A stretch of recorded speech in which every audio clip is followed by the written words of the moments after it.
In this video, we're going to be talking about low energy witchcraft. And this is something that is very near and dear to my heart because most of us are burnt out. Most of us are burnt out and tired. I personally struggle with chronic fatigue syndrome. There are some days where you just can't get out of bed. You're tired. I totally get it. So whether you have mental health stuff going on, physical health stuff going on, or whether you're just generally burnt out and exhausted and you want to stay connected to your craft, I wanted to make this video because I wanted to show that there are so many different ways to practice witchcraft and still remain connected to the craft without doing spells and rituals. I know spells and rituals is kind of the bulk of witchcraft, but there's so many other things that you can do that are on the smaller scale to still help you feel passionate and creative and connected to the spiritual aspect of it. So I'm hoping that you find this video useful. I wanted it to be a super cozy, comfy video as well. So feel free to change into something cozy, grab your favorite coffee or tea. I'm gonna leave some timestamps down below as well. So if there's a particular subject that you're looking to listen to, this video might be a little long. So if you don't have time to listen to the whole thing, you can just jump to whatever section fits your needs. But get cozy, grab your drink, and let's just hang out and talk about all the low energy witchcraft things that we can do.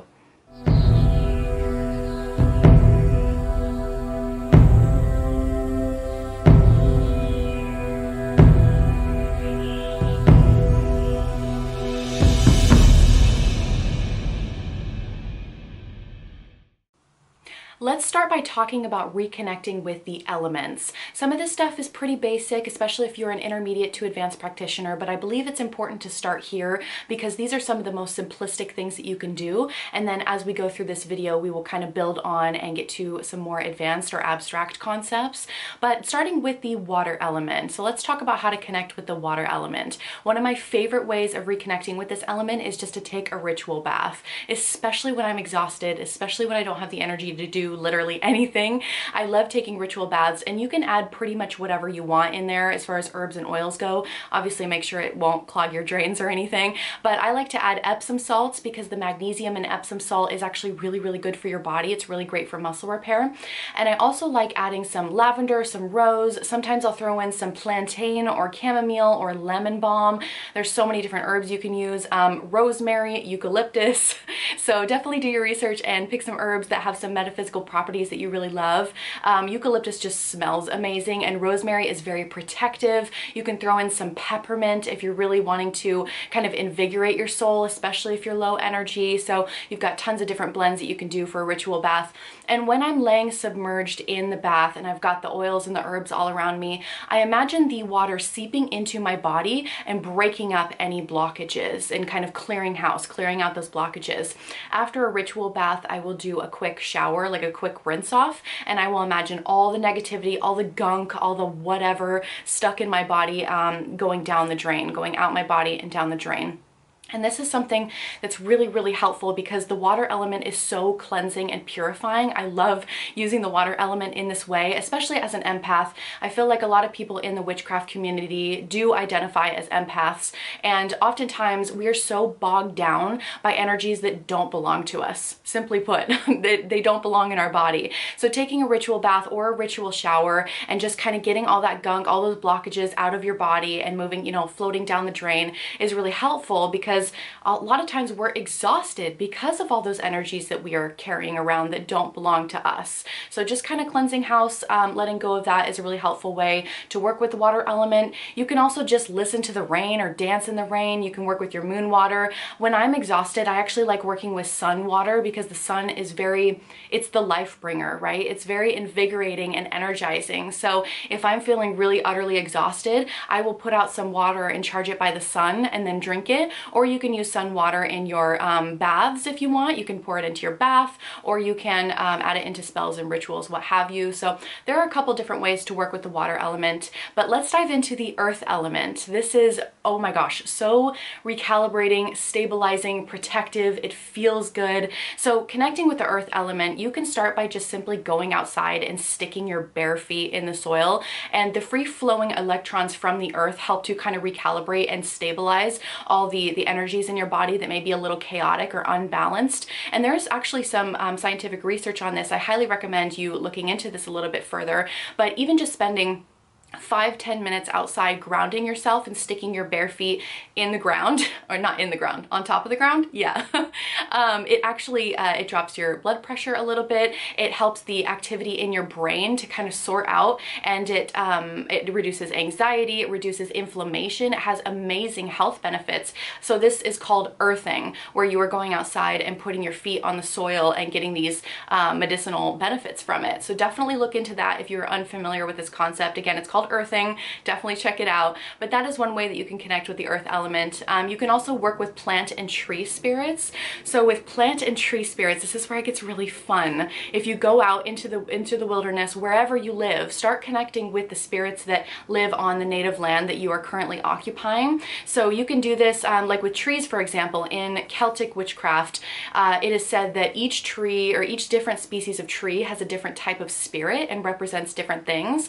So you can quite literally go hug a tree and see how it makes you feel. See if that tree makes you feel grounded or stable, calm, maybe even energized. And then go hug a different tree of a different species and see how that makes you feel. Oftentimes you will find that different species of trees have different energetic effects on your body. So definitely play around with that. And you could do the same thing with plants as well, just spending time with them to see how that energy affects you. So plant and tree spirits are so fun to get into, and it just helps you reconnect with the native land that you're currently living on, and really getting to know your surroundings a little bit better.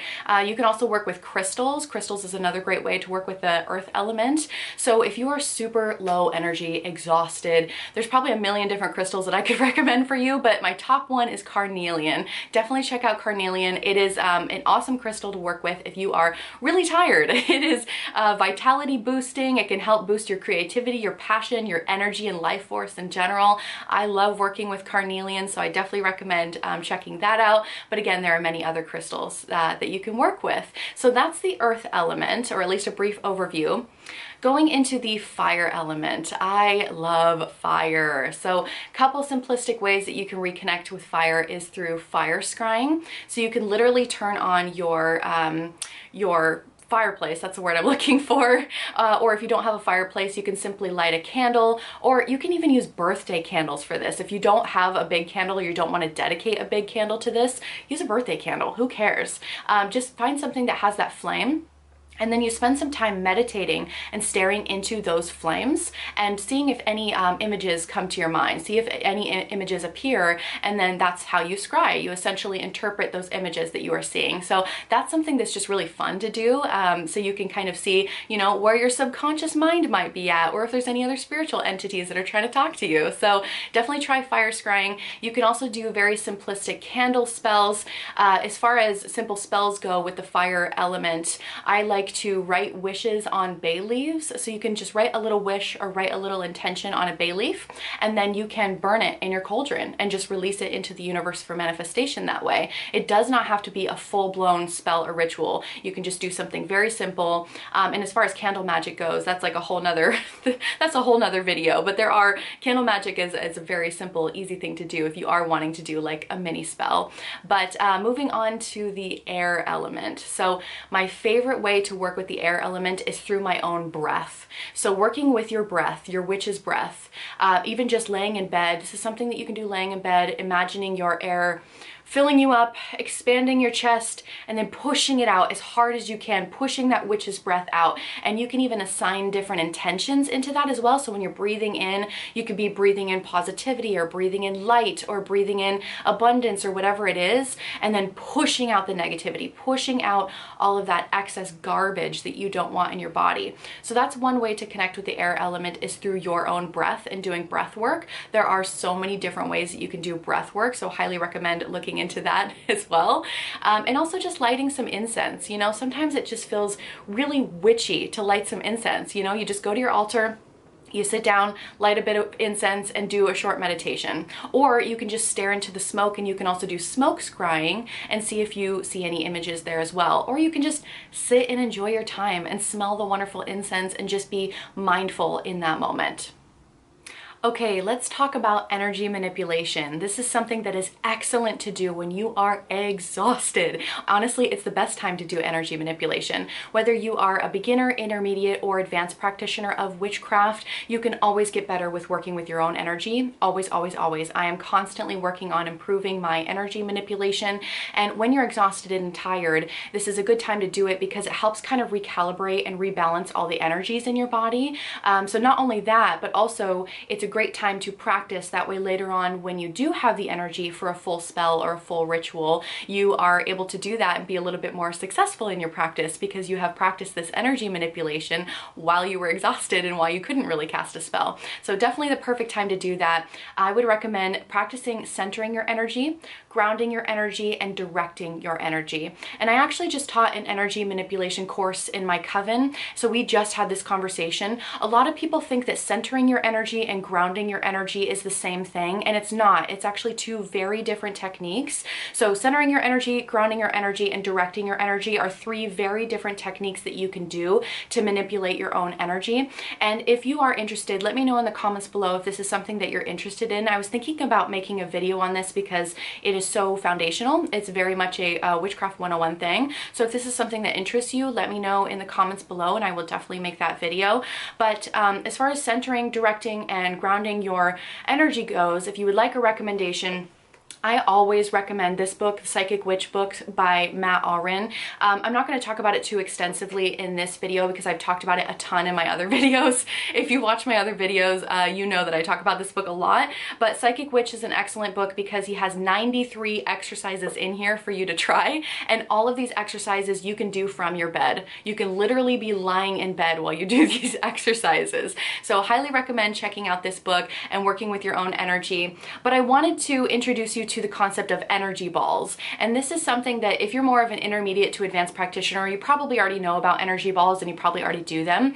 But if you are a beginner, you can start manipulating your own energy by creating these energy balls. So you imagine the energy from the center of your being. So you gather all your energy up, put it into the center of your being, and then imagine pushing your energy out through your arms, into your hands, and into your fingertips. And you want to bring your hands together like so, and imagine creating an orb or a ball of your own energy between your fingertips. And when you practice this enough times, eventually you'll get to the point where it feels like a warm sensation or a vibration. It may feel electric, however that feels to you. There should be some sort of sensation here, and you can practice making it bigger and see how big you can make your energy orb or your energy ball before it dissipates.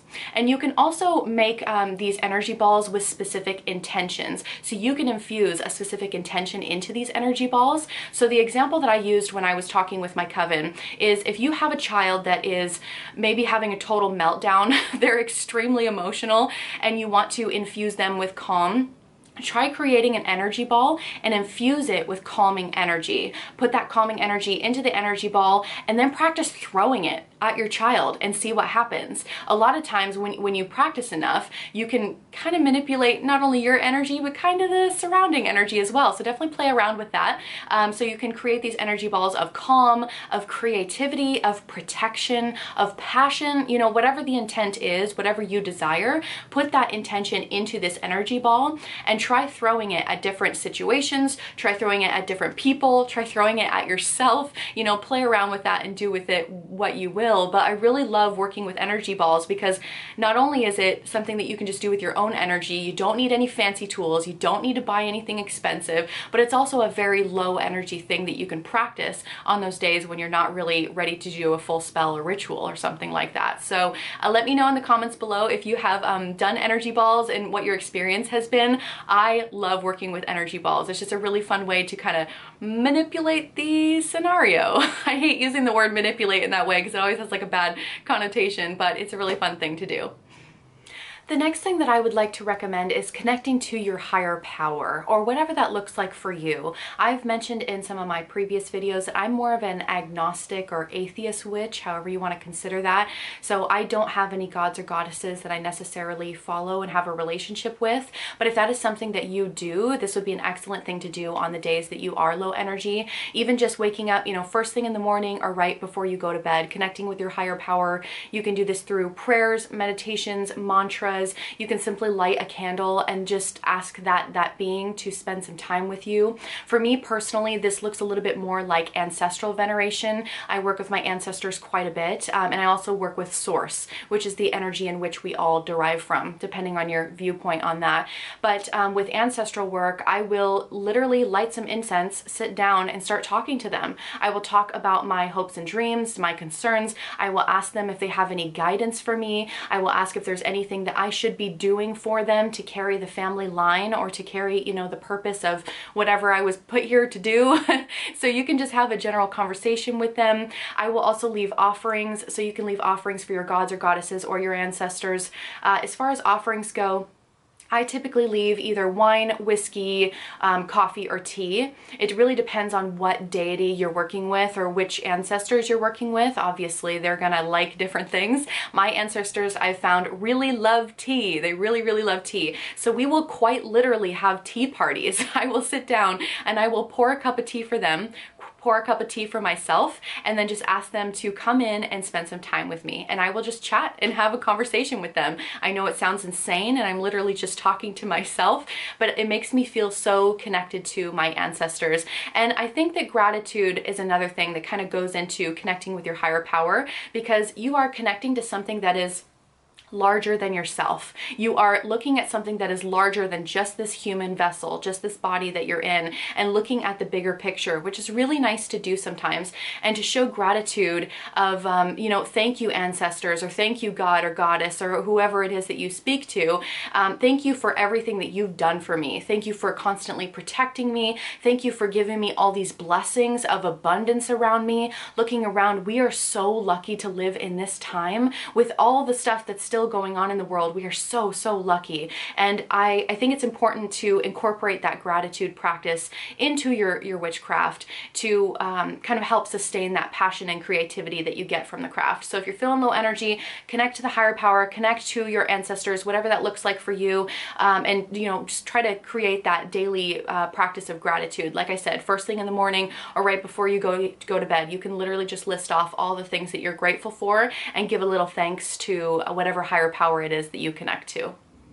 Moving on to kitchen witchery. So I would like to put a disclaimer. I am not a kitchen witch. I hate cooking. I hate cooking. I hate baking. I can do it. I'm actually pretty good at it, but it's not my thing, you know, not my thing. But I do have some suggestions here that I think can be helpful, because we've already got to feed ourselves, right? We're already in the kitchen making food for ourselves, so we might as well incorporate some witchery into that practice as well. Especially when you're low energy, you don't really have the time or the patience to really do anything else.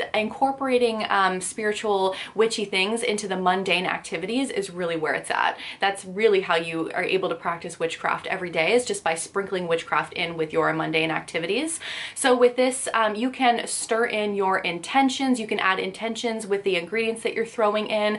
But one of my favorite ways is just with your morning cup of coffee or your morning cup of tea or whatever you like to drink, sprinkling in either some cinnamon or a special kind of sugar or whatever it is that you like to add in. Personally, I like adding cinnamon, especially when you're low energy, because the cinnamon's metaphysical and medicinal properties are very energizing and uplifting and motivating to the body. So I like to sprinkle cinnamon in and do a little chant or do a little mantra, and then I stir it in a clockwise direction as I imagine that cinnamon filling me up with energy and motivation as I drink that cup of coffee or tea. And just a reminder, if anybody doesn't know this, stirring things in a clockwise direction brings things in. So if you're wanting to bring things in, like to bring in motivation and energy, always stir in clockwise. But if you're wanting to banish something or get rid of something, you want to stir in a counterclockwise direction. So easy way to do kitchen witchery is just to stir in clockwise or counterclockwise, depending on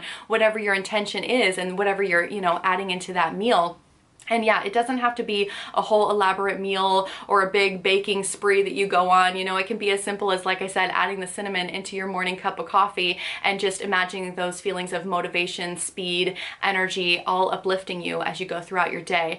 You can also draw sigils into your food, which is really, really fun to do. That's honestly my personal favorite way to do it, because I really love working with sigils. And if you're interested, sigil witchery is its own separate magical practice. And I made a very comprehensive comprehensive video on sigils. So if you're interested in sigils, I will link that sigil video down below so you can check it out if you like. But you can draw sigils into your food.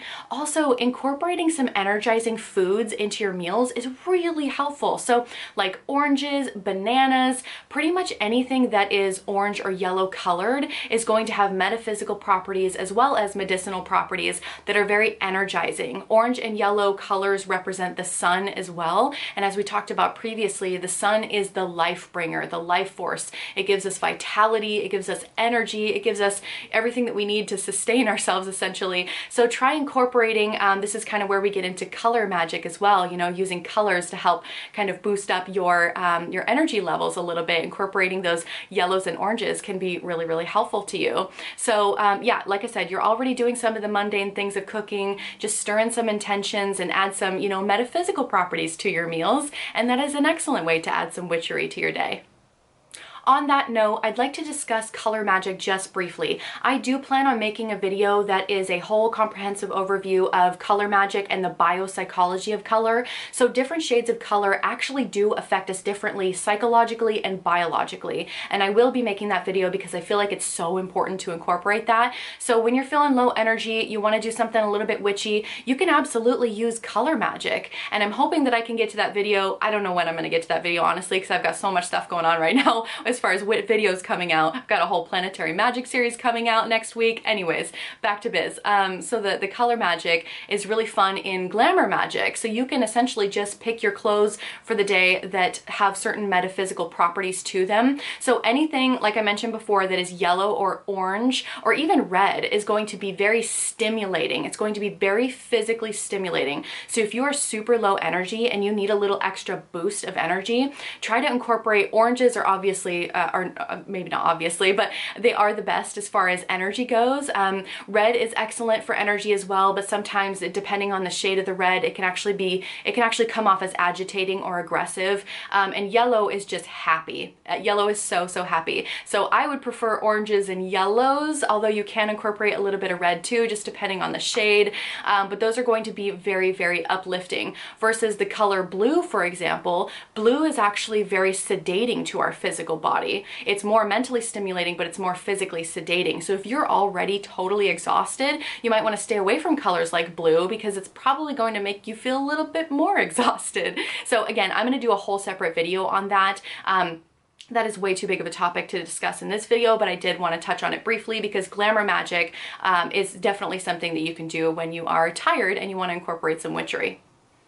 Moving on to words of affirmation and mantras. This is something that is so simple, but so effective. I personally work with the law of attraction. Not every witch does, so I want to put a little disclaimer that not every witch is going to work with the law of attraction, but I do find it really helpful, especially if you struggle from mental health issues. And honestly, I feel like this is something that's really good for anybody, but having words of affirmations, I will have them plastered literally all over my house. You can take sticky notes and write little words, either like a mantra, a short phrase, or you can write even just single words and put them in random places around your house because words are spells. Words are absolutely spells. Whether you say it to another person out loud or whether you are saying those words to yourself inside your own head, words are spells and your words absolutely manifest. So you have to speak kindly to yourself. Have to. I know that there are some days where you wake up and it's so hard. You look in the mirror and you're like, I don't feel good about myself today. You know, like I am just not happy with myself, and I get it. I have those days too,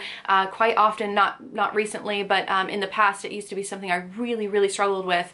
And so having these words of affirmation is really helpful to have around the house. I will have like little sticky notes hidden in different drawers in my magical room. So we're in my magical room right now. So eventually I'd love to give you a tour of this magical space. But anyways, so I have a drawer that's dedicated just to herbs that are in little like 4-ounce cups. And so when I open that drawer, I have little notes in there that I see every time I open my herb drawer. And I love mantras that are like, all is well right here, right now. That is my absolute favorite one because no matter what's going on in your life, all is well right here, right now. And I think that's so beautiful because we're all struggling, and it's just a nice reminder that we're still breathing.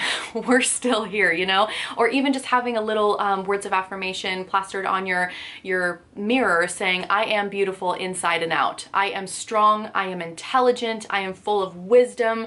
I am, you know, whatever you want to affirm yourself to be, whatever it is that you are wanting to embody, those words are spells, and you are casting spells on yourself every time you use words of affirmations and mantras. And mantras are really helpful to use during meditations as well. If you have just one single phrase that you chant over and over and over again, and really let your mind slip into a relaxed state of mind so you can actually implant those phrases into your subconscious mind. So you're kind of using psychology in this way of using those words of affirmation. You're almost brainwashing yourself, but in a good way. You're brainwashing yourself for your own benefit. So I am all for that. You are reprogramming your mind every time you use positive words of affirmations, and I am all about that. Like, if you can incorporate that into your life, that is a very witchy, wonderful thing that you can do, and it's so positive. It's how you can bring a lot of positivity into your practice.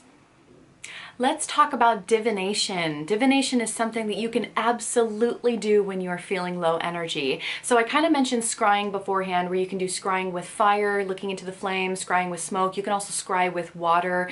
But I personally, as far as divination goes, I personally use tarot quite a bit. You can also use oracle cards, do pendulum readings. You can do tea leaf reading. But tarot is something that I am deeply connected to because I also work with spirits. And when I work with spirits and when I work with my ancestors, I will typically pull tarot cards, and it helps me communicate with them a little bit better. But I think it's also nice to just sit down, like I said, first thing in the morning or right before bed, and just pull one single tarot card of the day, or one oracle card, or whatever that looks like for you. And you can sit down with your guides, whatever guides you may have. For me, like I said, it's ancestors, and ask them, what is it that I need to look for over the next couple days, into the next week or the next month, etc. Or what is something that I need to know today? Is there a message that you have for me for today, so specifically? And just keeping it super simple by just pulling one card, one single card, just to get a read of the day, get a read the oh gosh, I can't talk. Get a read on the energy is what I'm trying to say. It's nice to start your day with that, but it's also nice to end your day with that as well, whatever your routine looks like, so you can kind of reflect on the next day ahead. And as far as tea leaf reading goes, this is a really fun activity, and I actually want to make a whole separate video on tea leaf reading, so please let me know in the comments if you are interested in tea leaf readings, because this is something that I have no idea who's interested in what. I'm covering such a wide range of magical practices. I have no idea what's boring for people. I don't know if it's something you're even interested in, but I love tea leaf readings, and I would love to make a video about it because they're just so fun. It's just kind of, it's so much more low key. When you're reading tarot cards or oracle cards, there's a little bit more analytical thought that goes into it, but with tea leaf reading, it's so abstract. It is total freeform creativity. It's just a really fun thing to do. It's a fun activity to do with other witches as well when you've got, you know, multiple people. I made my coven do it, and we were all just laughing hysterically because it was such a fun thing. It's like silly, and anyways, so let me know if that's something that you're interested in, like I said, in the comments below. But yeah, divination is an excellent thing that you can incorporate into your daily practice. It does not have to be complicated. Like I said, sitting down in the morning, lighting some incense, pulling a tarot card, that is very, very easy for you to do. Next, I'd like to talk about world building. This is something I am so excited to talk to you about because it's not something that I learned from anybody else. It's something I came across in my meditations, and I don't know if anybody else does this in the world, so please let me know. There's got to be someone out there in the universe that also does this. I can't be the only one. I call it world building because it is the best way that I could possibly explain this, but it's absolutely something that you can do literally lying in bed. So if you're having one of those days where you can't get out of bed, then this is for you. World building it has completely changed my magical practice, and this technique has made me so much more successful in spells and rituals that I am bursting at the seams. Okay, let me just explain. Let me explain this whole world building process to you, and just bear with me here because it might sound kind of weird. But if you imagine your mind I imagine my mind as a hallway, and you have all these rooms and doors inside of your own mind. Our subconscious mind is an endless pit of information that's just like all over the place. It's all abstract, it's all messy and chaotic. But if you imagine your mind as a hallway with all these rooms and doors, each door leads to a different room with a different theme. And so I will spend time creating these worlds or creating these rooms inside my mind that I can use later on in spells and rituals. So let me give a better example of this so you kind of know where I'm going with this. But let's say that I'm really anxious and I want to build a world for peace and tranquility. So I would go down the hallway, I would pick the perfect door, I would design in my mind what that door looks like, including the color, the shape, the doorknob, everything. You open the door, walk in, and you have this room that is entirely dedicated to peace and tranquility. And you would be as detailed oriented as possible. You would actually pick the colors that you're going to paint on the wall, take a paintbrush and really paint the walls thoroughly, install shelving if you want to, pick out the perfect shelves, pick out the perfect knickknacks and treasures that you would like on the shelves. I mean, really get detailed with creating this entire room that's dedicated solely to peace and tranquility. And it doesn't have to be a room either. It can be an open meadow or a forest or an ocean or whatever you view that to be, but this is an entire world that you are building just to peace and tranquility. And I have many different rooms inside of my mind for different purposes. I have a power room. I have a passion and creativity room. I have a protection room. So there are so many different intentions that you can assign to these different worlds. And let's say you don't like the hallway. Let's say you want to have a castle inside your mind, a castle with winding stairs that go all the way up to all these different rooms and doors inside your mind. And it's kind of similar to the psychological concept of finding your happy place. You know, when people always say, when you're sad, go to your happy place, go to that beach inside your mind, go to that forest inside your mind. But this takes that to an entirely new level because you are being so much more detailed by spending the time to create what that door looks like and create every little detail of that room. And so you're laying in bed imagining this room and what it looks like for whatever intention you created it for. And so you have built this world. Then later on, when you do actually have energy and you sit down to do a spell or a ritual, let's say you were doing a spell for peace and tranquility, you would go into that room inside of your own mind, into your peace and tranquility room while you're doing that peace and tranquility spell. And it helps you get into the right state of mind, into the right mental state prior to casting your spell or ritual, which has been so instrumental in my practice. It has really helped me to get my energy where I need it to be in order to be successful with that spell or ritual. So for example, actually, it helps with mundane things as well. It's not just spells and rituals. You can use this in the mundane world. So an example of this is I was working out the other day. I hate working out. Hate it, hate it, hate it. I don't like to move. Like, I like naps and I like reading. Okay, like I don't like physically moving my body at all.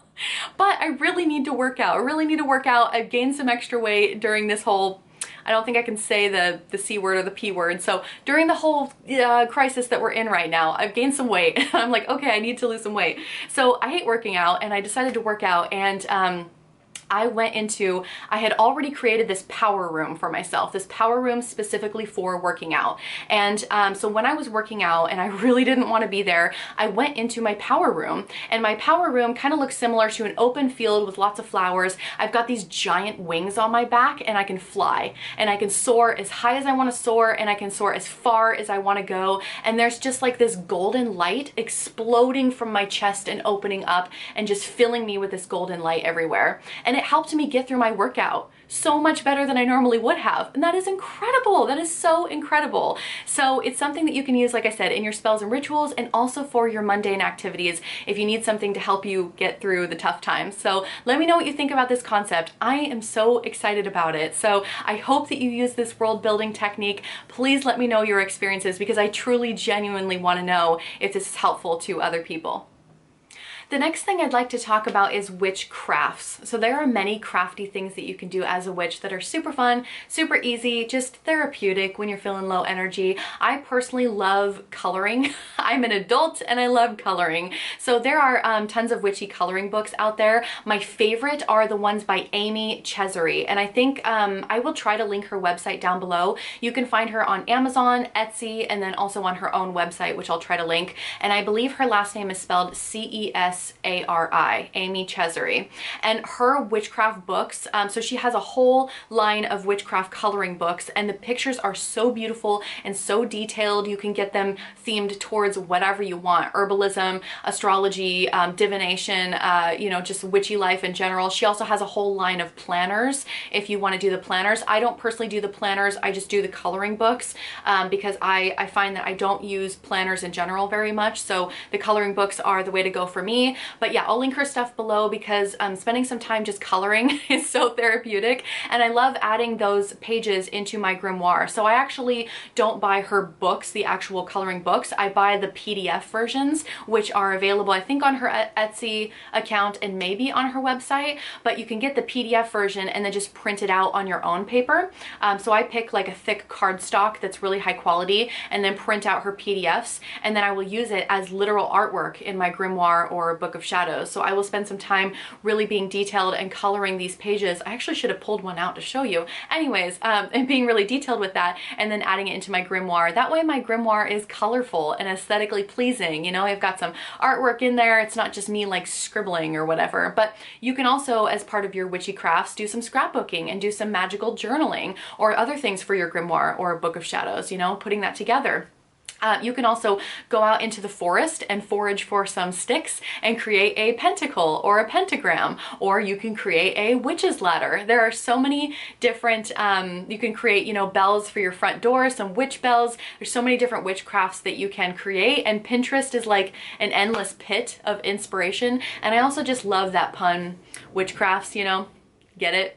Witch crafts. Okay, whatever. Anyways, so there's lots of crafty things that you can do. Moving on to Witchy Media. So obviously the easiest thing that you can do when you're super low energy and you want to stay connected to your practice is literally watch witchy YouTubers, go on Netflix, watch some witchy shows, listen to some witchy podcasts. I was thinking about doing a whole recommendation list of all the witchy YouTubers and the podcasts that I listen to. This video is already super long, so that might have to be its own separate video, but there's no shame, okay? There's no shame in watching other people perform their practice to stay connected to your own, you know? Like, there are days where I don't have energy for anything, and it really, really helps me to watch other people in their magical practice, and it helps me feel a little bit more connected to my own practice, literally just by watching other people perform spells and rituals or just doing witchy things in general. And I know most people already know this because you're probably low energy right now watching this video, and you're doing the exact same thing. So I just want to say that Witchy Media is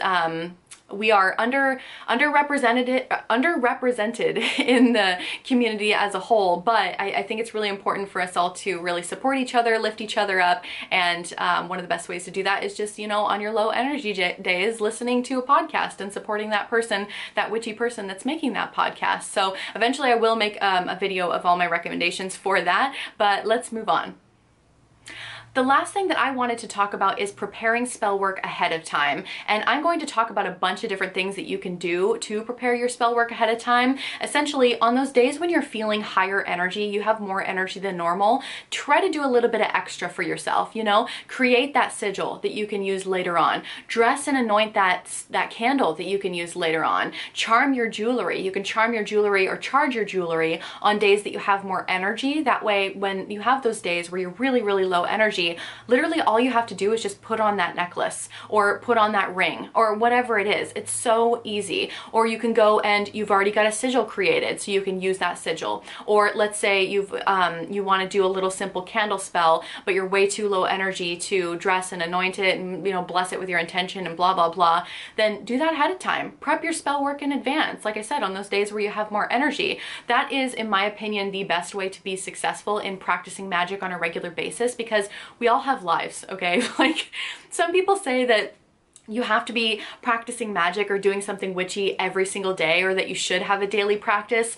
And I feel like that's really unrealistic. You know, like we all have jobs, well, not everybody, but a lot of us have jobs, a lot of us have children, we have lives, you know, we have trauma, we have mental health issues, we've got physical issues, we are tired and burnt out. And I think it's absolutely okay to go into a lull with your magical practice. So if you need permission from somebody, I will give you that permission. I will give you that permission to take the day off. You don't have to do anything witchy today if you don't want to. If all you do today is watch this video, or if all you do this week is watch this video, that's enough. You are enough. And it doesn't mean that you're less of a witch. It just means that you are in a lull with your magical practice because you've got other stuff going on, and that is perfectly okay. There are times where I go through lulls in my magical practice where I mean, I'll go through an entire month where I'm not doing very many witchy things at all because I'm exhausted and I've got a million thousand things going on because my life is crazy, you know? So please don't ever feel like you have to be practicing every single day, but definitely prep your work ahead of time. Charming, like enchanting your jewelry is something else I'd love to make a video on, so let me know in the comments if you are interested in that. Like I said, I have literally no idea where people's interests lie, so please let me know if you would like to see that, because I love charming jewelry. It's another part of glamour magic that is so easy. You know, you can wake up for the day, put on that special ring that makes you feel powerful, and you're good to go. You know, I love that. So anyways, those are all the things that you can do as a tired witch with the low energy. And I hope that you are able to take some of these suggestions and incorporate them into your practice. Please feel free to let me know if you adopt any of these practices or if you learn something new. I read every single one of the comments on my videos clearly, and it really means a lot to me. I'd really love to hear from you and hear what you're interested in, and if some of these are interesting to you or not, you know, let me know. So I hope you have the most relaxing, restful, recharging rest of your day. Blessed be, and I will see you in the next video. Bye.